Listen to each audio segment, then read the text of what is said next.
ఉమ్మడి నెల్లూరు జిల్లా సూలూరుపేటలోని జాతీయ రహదారి పక్కన ఉన్న మదీనా టపాసుల కేంద్రంలో ప్రమాదవశాత్తు నిప్పు పడడం వల్ల పేలిన టపాసుల గోడౌన్. టపాసులు తయారు చేస్తున్న ముగ్గురికి తీవ్ర గాయాలయ్యాయి. గాయాల పాలైన వారి పరిస్థితి విషమంగా ఉంది.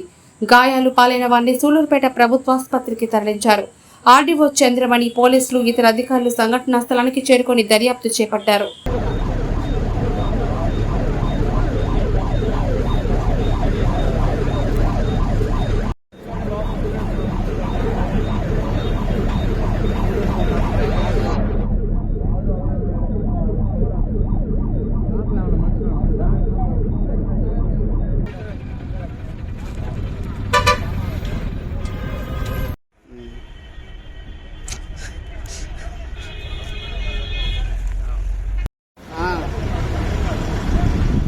లేదు దెబ్బలు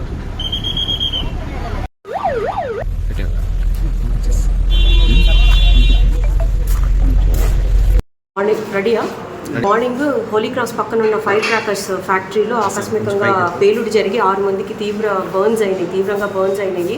దానిలో ముగ్గురు పరిస్థితి విషమంగా ఉంది. వీళ్ళందరినీ బేసిక్ ట్రీట్మెంట్, ఫస్ట్ ఎయిడ్ అంతా ఇక్కడ చేసేసి ముగ్గురిని స్టెబిలైజ్ చేశాము. ముగ్గురు అవుట్ ఆఫ్ డేంజర్.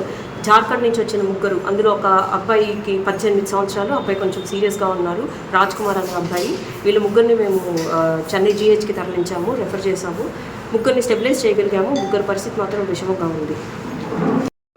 క్రాకర్స్ ఫ్యాక్టరీలో పేలుడు సంభవించింది. దాంట్లో 6 తీవ్రంగా గాయపడ్డారు. దాంట్లో ముగ్గురికైతే విషమంగా ఉంది. ఈ ముగ్గురు కూడా జార్ఖండ్ వాసులు.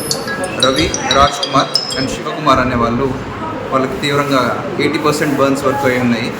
వాళ్ళకి ఇక్కడ స్టెబిలైజ్ చేసి చెన్నై తరలించడం జరిగింది. ఇంకా నెక్స్ట్ ప్రోగ్నోసిస్ మిగతా ముగ్గురికైతే స్టేబుల్గానే ఉన్నారు. 9% బర్న్స్, వాళ్ళంతా సీరియస్ స్టేబుల్గానే ఉన్నారు వాళ్ళు. కాకపోతే ముగ్గురు మాత్రం, ఇంకా ముందు చెప్పిన ముగ్గురు మాత్రం 80% పైన బర్న్స్ ఉన్నాయి కాబట్టి వాళ్ళైతే సీరియస్గా ఉన్నారు.